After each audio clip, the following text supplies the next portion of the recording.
Hello, what's up, and welcome back for another episode of Let's Talk About It. My name is Amy, and today I'm joined by Randy Pargman. He is the Senior Director of Threat Detection at Proofpoint, and he's previously worked with Binary Defense and the FBI as well.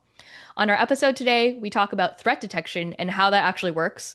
And specifically, I ask about reverse malware engineering and how they stay on top of the ever-evolving tactics that bad actors are constantly changing and using. So without further ado, let's get into the episode.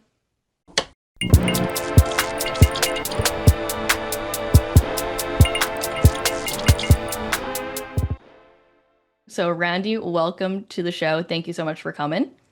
No, thanks so much for inviting me, Amy. It's really a pleasure to be on.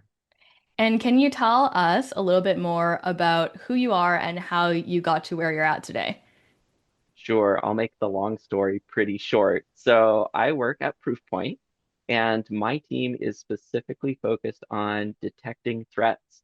And most of those threats arrive at our customers through the vector of email. So that might be an attachment directly to an email, or more likely, it's something that's a little more complicated and has a bunch of chain reactions to it, like a PDF that when you open it up, it contains a QR code, and then you scan that QR code and it leads to a URL, and the URL tries to get you to do something on your phone, like enter in your password or something like that. Or it might be something more exciting, like a chain that eventually gets you to download a zip file on your computer, and then the zip file contains like a shortcut file and a DLL or a Visual Basic script or something like that that will install malware on your computer. My team focuses on two different things. One is the sandbox. That's the virtual machines that will execute all of these different payloads and then tell the difference between whether it is benign or a threat. And then the other part of the team that I lead works on detecting those threats by writing rules in different languages. So um, some of them use emerging threats rules that look at network traffic. Some of them do behavioral rules as they run on Windows, and some of them are just static rules that match patterns. Mhm. Before I was at Proofpoint, I worked in detection engineering and threat hunting for endpoint systems for a managed detection and response company. And then before that, in law enforcement, doing criminal investigations, looking for the threat actors behind the malware and botnets. Right. Okay, and then let me ask you this because I think probably threat detection is maybe the coolest part of cybersecurity. How did you get into that? You're starting in threat cybersecurity in general, but how are you specializing then into threat detection? I think everybody takes a different path, so my path might not be the same as someone Hmm. else's. But for me, I started out in digital forensics and incident response, DFIR. Hmm. That was because my focus was on investigating things that happened after the fact. But part of DFIR is looking deeply into what events happen on endpoints that indicate that the threat is there. And the fact that you know what to look for kind of leads you into this feeling of, wow, if only somebody had been looking for these things automatically beforehand, we could have actually stopped it or alerted on this a lot sooner. And so it was a pretty logical leap for me because I got a little bit sad that all of my work was after a disaster had happened. Like every incident that I came into was a sad day for the people who were involved, and it was kind of heartbreaking. So it was really fun for me to flip onto the other side, use that knowledge that I had from investigating intrusion to design detections. And the first thing that I figured out was that wasn't as easy as I thought, because from incident response, you've got the advantage that you're looking at the whole picture after the fact. You can take your time and you can make decisions. In detection engineering, you have to write something that is going to run on its own autonomously, because you can't sit there just looking at every single event and making decisions. You have to write a pattern that is going to detect, and it's going to do it fast, and it's going to do it accurately. Yeah. In endpoint detection, if you get it wrong, you overload the SOC with all these alerts and they hate you. Or if you do it wrong in email threat detection, you block a whole bunch of legitimate business emails, which is terrible. So the Yeah. stakes are pretty high, but I like that kind of challenge. It's really fun.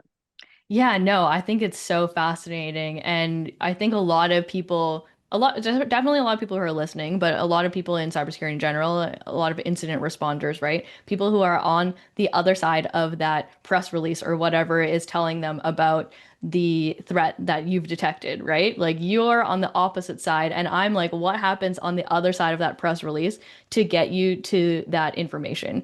So let's start there because, like, how do you know what you're looking for when you're the one who is coming up with the information from day one, right? Yeah, I'd say number one is having the right ingredients. And in this case, that ingredients is the visibility, the telemetry, like having access to look at the data as it goes through. So when you are talking about endpoint detections, the number of different endpoints that you have agents or log collection where you can collect the events coming into a database where then you can search them, that's the extent of your visibility. So for example, if you are working for a company that has 100,000 endpoints, that's kind of the extent of what you see, but also you only see the things that the threats that attack your company, right? If you are a security company and you have tens of thousands of customers, and each one of those customers has tens of thousands of endpoints, your visibility is multiplied not only by the number of endpoints, but also the different industries, the different targets. And so you get to see a lot more. Hmm. Same thing with email. If you're doing email security for just your company, you'll only see the threats that come to you. When you're doing email security for many thousands or millions of companies around the world, large and small, you get to see so much more. Hmm. Now, one of the things that's really important about that, though, is that your telemetry has to be tuned in the right way, that you can Yes. look for the interesting things without a human being having to like peer into email, because that's really important. Like we don't have people who are just like reading email and figuring out what's going on. That would be an invasion of privacy and against, what we're trying to do. Hmm. So what we need instead is automated systems that are able to do things like grab the URL that's in there, and then decide, is this a URL that we need to look at or not automatically without anybody looking at it? And then load that into a web browser and then find out what happens. Like, does it download a zip file? Does it Right. download a shortcut file? What happens after that? All of that produces these log events. And then having those logs in some kind of a very optimized searchable database that allows people doing threat hunting and detection engineering to go explore. And that's where you get to use your creativity is in thinking about like, what does weird look like? What does normal look like? Right. What does weird look like? And then peer into that weird and figure out if it's malicious.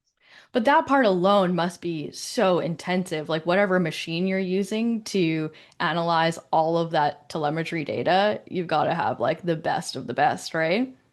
Yeah, and just to be clear, like none of that is coming to anybody's one machine. This is Mm, distributed across many, many that makes servers, sense. and the data is all, chunked up and optimized, and it's built for searching. And Right. so that's important. And every once in a while, I think it's really fascinating when threat actors figure out some completely new way, like something that nobody had ever thought of before and nobody had ever tried before. They come up with some new way to scam people or get people to visit a link or do something that just wasn't thought of. That's kind of fun engineering because what that means is we need to look at, okay, how do we collect something that we hadn't before? How do we do that in a really organized way so that then we can use this as well to go searching? Hmm. Now, is that what you mean by reverse malware engineering then?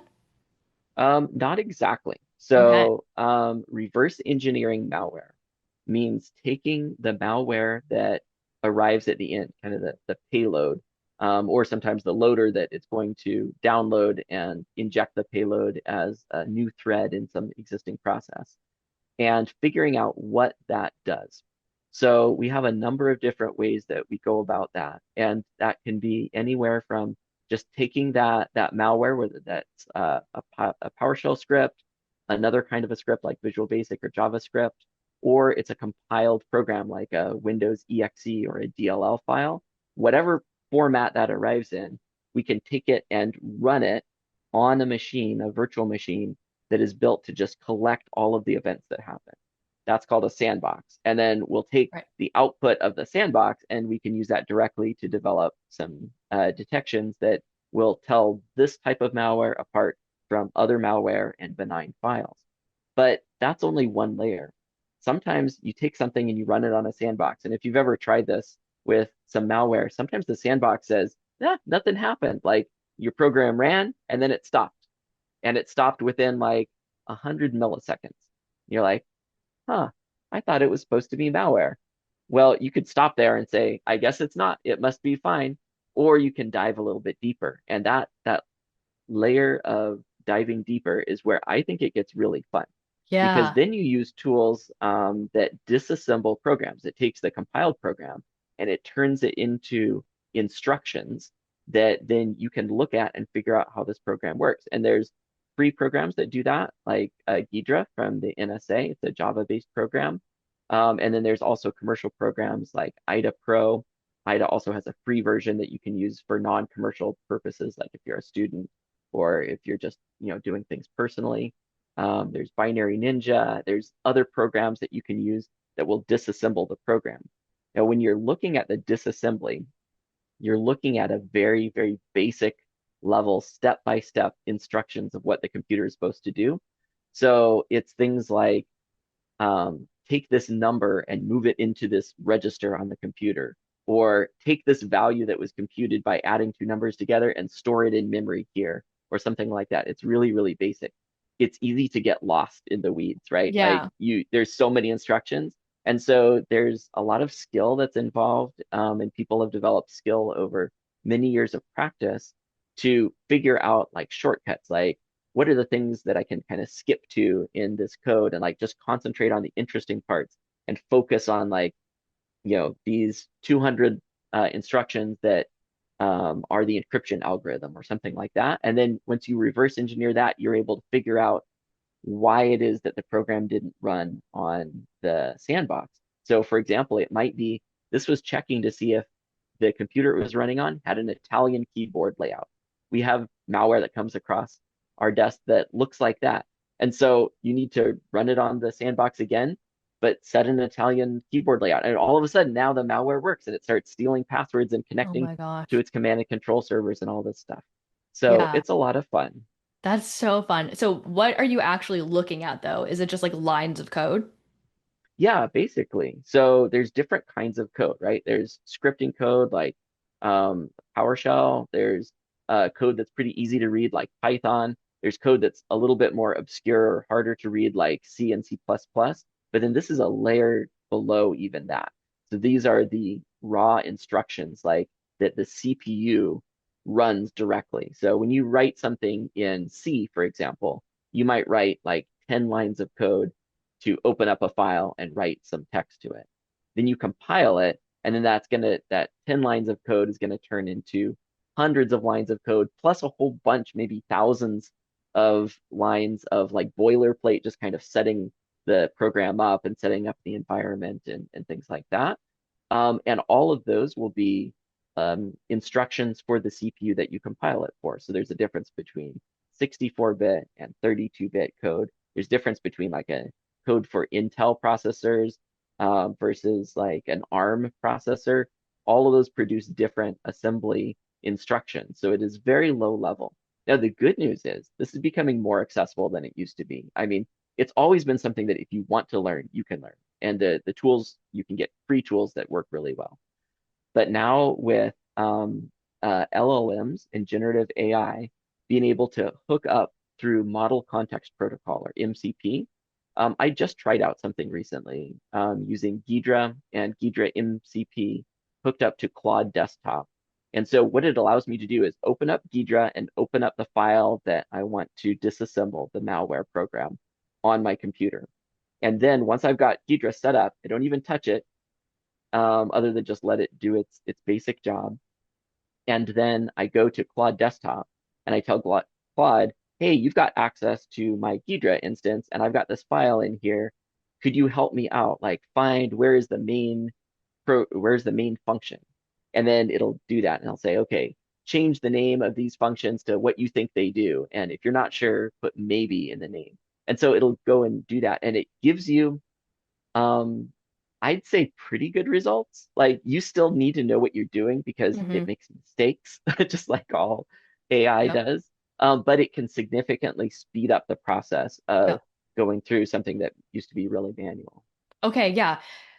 I want to touch on that, but my question was going to be about the day-to-day processes of these threat detectors, because that Mhm. sounds incredibly boring in some ways, because you're just like parsing through, like it's cool in like a nerdy way when you get down to it, when you're like Uh-huh. actually find something, but how often are they finding something, you know? Like how often are people actually just like poking through line items of code and then just be like, well, nothing today, and then they move on to the next day, like Well, thanks for asking it that way. And yes, I guess it is fun in a really nerdy sort of way. Yeah. Let me just dispel a myth though right away. Like it's not like we've got people whose job is just to go through random programs and like figure out Yeah. what they do.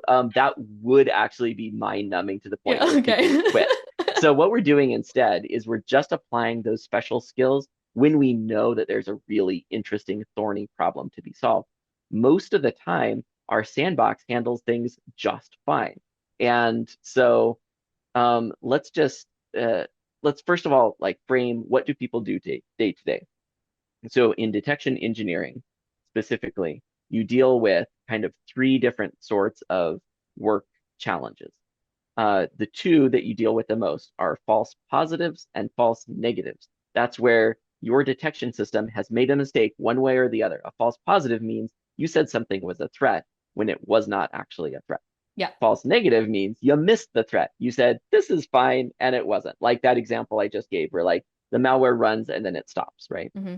So those are the two big things. And then the third thing is just all of the like engineering tasks to make all of the rest of the stuff work. Like you have to do a lot of work behind the scenes just to make your detections possible, like Hmm. to gain new capabilities, to add new telemetry, to do fine tuning or whatever. So we'll set that aside Okay. because that's very different day to day. But like the false negatives, how would you know if you had a false negative, right? There's two different ways. One of them is through external reporting back to you. So, like we in our team have customers. We have lots and lots and lots of customers, and they notice if a threat makes it through. If we're blocking 99.99% of the threats, but 0.01% of the threats is still a non-zero number, and that makes it through, they're going to let us know about it. So getting that feedback is really important. And whatever job you're in, whether it is working for just one company or if you're in a service where you're working for a bunch of customers, you need to have a really easy to use feedback mechanism so that people can tell you without going to a lot of trouble themselves because that's not their main job, right? Yeah. But people letting you know you've made a mistake one way or the other. So those come in. Okay. The other way that we do it is with an internal team. So we have another part of threat research in Proofpoint whose job is not the detection engineering, but it's going out and proactively looking for the threats. And they use a lot of different really cool methodologies that in general, I'll just put a big umbrella around that and call it threat hunting. They're not detection engineering. They're not trying to make like a very precise detection. Yes. What Okay. they're doing is casting a wide net and saying, Hmm. what is weird? And there's lots of ways that they do that from like monitoring things about the way that certain threat actors work and the way that they register their infrastructure or these little quirks that they have in like their normal day-to-day routine. Like think about cyber criminals as workers in a factory too. Like they've got their routines, they've got the things that they do day to day. Sometimes they're not even conscious of them at all, but they create patterns that then smart researchers can pick up on and they can Hmm. figure out, oh, okay, this Mm. is some of their new infrastructure. And so that threat hunting gives us these threads to pull on, and the threat researchers will be able to tell my team, hey, there was this campaign and we didn't actually detect it with any signatures. We need to work on it. And we're pretty quick about that. Like while the campaign is going on, we'll be getting this message and we'll be putting stuff in place. We Yeah. can also kind of go back in time and say, oh, these ones made it through. Let's mark those as threats now. We can let our customers know. We can pull those out of mailboxes and Hmm. let everybody know if anybody clicked on any of those links. Yeah. So Okay. so those are kind of the ways that these come in. For the most part, everything works pretty smoothly. Like the vast majority of cases, everything goes exactly as it should. The sandbox works. It's just when we notice these things that are a little bit off. Like somebody says, all right, here's this campaign. I know this was bad. This thing downloaded, and like, I don't think we got the whole thing. I don't think we know everything that happened here. That's when they'll send a specific task for Got it. reverse engineering. So when you start the job, you actually already know this is No, there's interesting. something, right? Okay. Yeah, Yeah. exactly. It's like solving a puzzle. Like it'd be really boring if sometimes you took the pieces out of the box and they don't fit together and you're like, oh You're well, like, what I is guess this happening puzzle here? Yeah. wasn't anything. But Yes. when you always know there's something, like you know if you work hard enough, you'll figure it out. That's Yeah. that's the job Yeah, that we that do, makes and that's a fun. lot of that makes a lot more sense than what I was picturing because I'm like, wait, I in my mind it is like this where you're like you're with your coworkers or your colleagues and your other security practitioners and you're discussing like, look at this new thing, what's happening here? Let's unpeel the layers, you know? And then Mhm. when you were describing, I was like, wait, so you're actually just looking at lines of code all day and there's nothing there? There's never anything there? How do you know? Well, that makes a lot more sense. Okay, so then the follow-up question to that is how is AI and LLMs playing a role into the detection piece? In a huge way, and it's changing all the time. So, um, Proofpoint, for example, and I think a lot of security service providers have had some kind of AI or machine learning. We call it ML, and that is distinctly different, but people blur those lines all the time. Some kind of machine learning that would take a model and apply it to this massive amount of data and be able to make some decisions, what's called a classifier. A classifier can like assign a score to things and say, I looked at these aspects of this message or this attachment, and it seems like 83% likely that this is malicious. And so you run that over time and you kind of draw a line. You say, okay, we're pretty safe. Like we will mostly catch the threats and we will mostly not get things wrong, like false positives, if we draw the line at like 92% or whatever, you set the score. Or Hmm. maybe you use that score as an input and you have some other factors too. And then you can combine all of those and say, yep, there's enough certainty here that we can block this message, or we can create an alert on an endpoint. So that has been there for years and years and years. What's Hmm. changed now and what's different now is that the generative AI, the large language models, are able to do things that those machine learning algorithms really weren't so good at before. And so, for example, it can infer like the meaning behind messages in lots of different languages. And so it's able to do a better job of figuring out things like, hey, this looks like it's trying to convince somebody of something that isn't true. Like it's trying to tell them that they need to review this HR manual, when in fact, all of the indications point to this didn't come from HR. And this thing that they're trying to get you to go to is probably a phishing page and like all of this other stuff. So we're combining all of those things together. We have the rules, the manually created rules that are still very good and very precise and like kind of the foundation. But then we can have on top of that more AI classifications that help, especially find things that are brand new or things that didn't match any of the patterns. And then that can then feed back and tell us, hey, maybe we should create a more solid detection based on this because there was something that slipped through the rules, but the AI caught it. The other way the AI is helping, though, is just the individual analyst tools, like being able to quickly look through a whole bunch of information. For example, if you have a false positive hit, one of your rules matched a web page content or some JavaScript on that web page that you thought was malicious, and then you look at it and there's like thousands of lines, or even worse, one long line with no line breaks in it that Mm. goes on for thousands of lines when it word wraps. Like it can be really hard to read minified JavaScript code. But if you use an LLM assistant, it's able to do things like cut through that noise really fast and point out to you, you might want to look at this right here. Hmm. Or, it looks like maybe this is, an algorithm that might be decrypting something, take a look at that. And so it might not be solving all of the problems, but it is like a helper that comes alongside and speeds things up. Yeah. And But then, of course, the usual use case of just like, this is an example recently, like there was some really obfuscated code, and it looked like you'd be able to write a program to deobfuscate it, but writing that program would take a little while. But an LLM was able to write the program really fast and like within 30 minutes with some human hmm help, get hmm that to the point where it was working. Yeah. Okay, because I was gonna say you're saying help a lot, right? Like an assisted Mhm. help. Do you see a world in which AI takes over that as a role? I hope not, Yeah. because that would be a sad The day for machine feeding the everybody. machine. Yeah, yeah. I think we need to consider, where we're going and what Hmm. we're allowing the machines to do. One of the things that is really obvious is that the machines, even the, somewhat intelligent seeming LLMs are still not very good when there's something absolutely brand new that they've never seen before.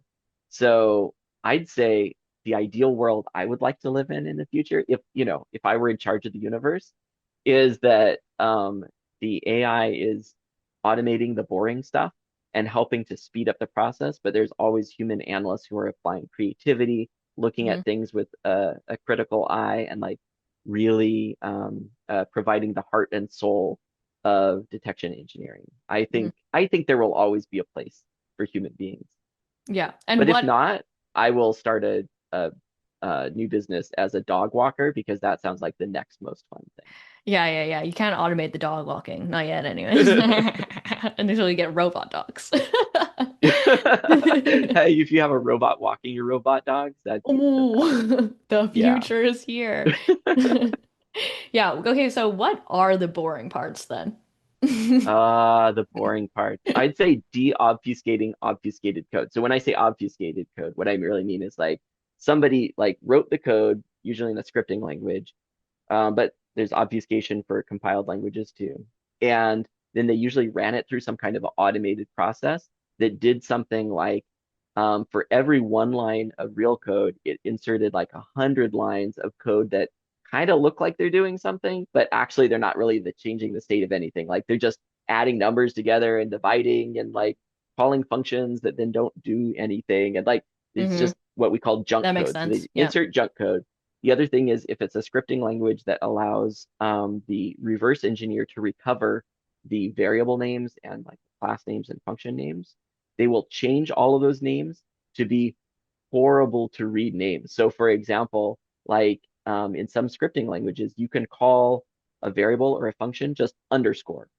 And then you could make another one that's two underscores, and that's a different function. And then one that's three, Oh only instead of no. like one, two, or three, they use like 56 20, yeah. Oh underscores no. or 120 underscores. And so you're reading this thing, and it's just like it makes your eyes Hmm. hurt because it's just like You're like, all these how many underscores. is that? 23 or Yeah, that's 24? horrible. So the nice thing is LLMs are, and in fact, just some straight up programs that don't Hmm. have any AI behind them at all, are able to take those things and say, all right, let's make a list of all these things. Let's go through and rename them in an Hmm. organized fashion. So now instead of these mind bending kind of names, got Hmm. at least names like, variable 10 and variable Hmm. 11. Makes a little bit more sense. But most of the job of reverse engineering is figuring out what does this do. And so what you usually do is find the key functions and the variables and you rename them manually. That's most of the job of reverse engineering. Hmm. And as I was saying, like the LLM is even helping with that part too. So it might not be able to get to the final answer or with 100% certainty, but Hmm. it can like just make all that boring stuff super fast. And then it's your job as the analyst to go through and figure out, did it make mistakes? Did these things make sense? Do these, names that it gave it make sense? If not, you just rename it again. But, Yeah, if it's taking care of even 80 or 90% of the work, that's still a lot a faster. lot. Yeah. Okay, makes sense. And now we've got a couple minutes left. Can you peel back the hood of the process, I guess at Proofpoint specifically, of how information flows about new detections from you to me? Okay, yeah, great. So I'd say the primary way that the information flows to customers about threats is through campaigns in the TAP dashboard. That also comes through the SIM API. So if you're not looking at the dashboard but ingesting it into another SIM, you can use it that way. But the campaigns are curated, intelligence analyst driven descriptions of this was a threat actor. In some cases, it's an unknown threat actor. In other times, it's actually like a tracked threat actor that we can tell, like, this is the same group that, hit you yesterday and the day before and last month, and that took a break. for 2 months, at this time. So you've got kind of the history of the threat actor Hmm. themselves. You understand a little bit about like what their motivations probably are based on your observations over time. Like they typically go after these industries, or they don't care about the industry. They're just going after people's passwords. Or they typically use this malware, but then, a year ago they switched to this other malware or something like that. So you've got kind of that history and what are their motives, what are their TTPs, the tactics, techniques, and procedures, and what are the tools that they typically use. Um, it will also contain for each campaign really specific and very useful information for incident response and threat hunters who are working on endpoints. So it will say things like, this was delivered by a zip file. The zip file had a PowerShell. The PowerShell, when it would run, would cause these files to be created or these registry keys to be created. That's all stuff you can hunt for on endpoints. Hmm. The other way, though, that we communicate is a little bit more automated and through raw data. And whether or not a threat is attached to a campaign, like there's lots of threats that don't get campaigned because it's just it's a phishing page that hit you out of the blue, and there's not enough information to kind of tie it to a bigger picture. Even then, we have this information in JSON format that is the forensics from the sandbox run. So it'll tell you lots of details about what happened on our sandbox when we detonated the threat, which also tells you what to go look for on your endpoints if you're curious. Did any of these threats make it through another way? Maybe through USB drives mailed to people through the postal service, or that's kind of obscure, but it has happened. Or maybe they received a link through Microsoft Teams or through Slack or through some other way that wasn't email and wasn't monitored. Yeah, for sure. And then I guess that the benefit of for Proofpoint and these other big intelligence companies or that have an intelligence department anyways is that you're feeding that information then into your product and then that product is getting better at detection for your customers, right? Like that's kind of how the Yeah, cycle of everything works too, which is also kind of cool. Yeah, and I've always been curious about that process of like you learn about a 0-day exploit, let's say, and then the trickle down to how I learn about the 0-day exploit because I'm obviously not in the weeds of like looking at the sandbox, seeing what's going on. hmm And so I think that process is interesting. How long do you think that takes? I guess it depends. yeah, it really depends. So let me broaden the scope a little bit and not just talk about 0-day exploits, Mm, because 0-day exploits are really talking about like something payload that will exploit some vulnerability in some mm, software that has no patch available for mm, it yet, right? mm, But let's expand that a little bit more to threat actors are using some new technique that's mm. not exploiting anything other than trust.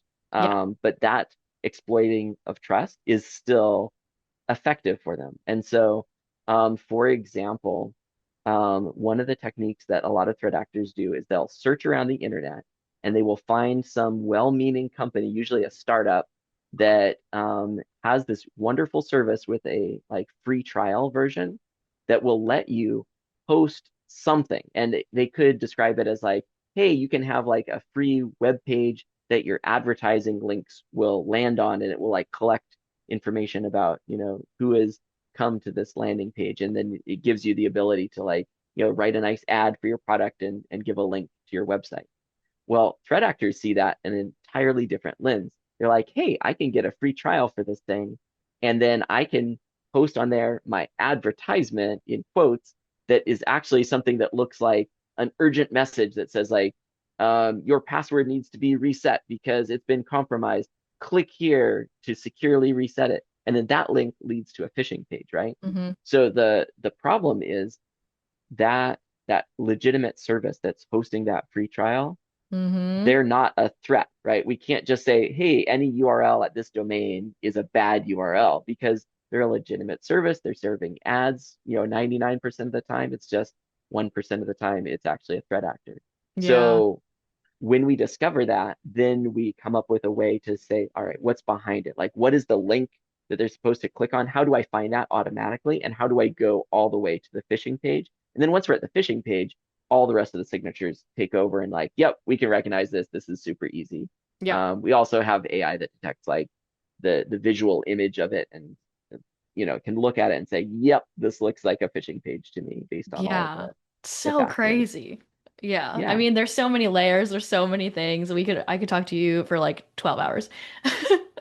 But we're out of time. So, thank you so much for doing the work that you do. And if we want to find you and what you're working on online so we can check it out, where can we look? A few different places. So definitely check out the Proofpoint Threat Insight blog because that is my team and also the Threat Intel team.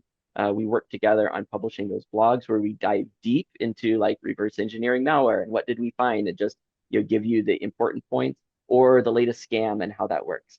Also, you can find me on LinkedIn by my name, Randy Pargman.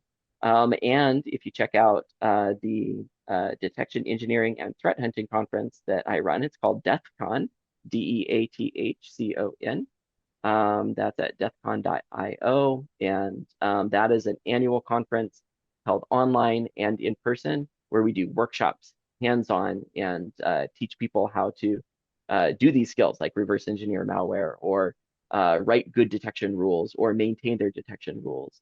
And then if you're going to be in Las Vegas for DEF CON, the big conference, DEFCON, I'm going to be there with my friend Kyle Cucci, and we are going to be teaching a workshop, one of the main DEF CON workshops on reverse engineering evasive malware.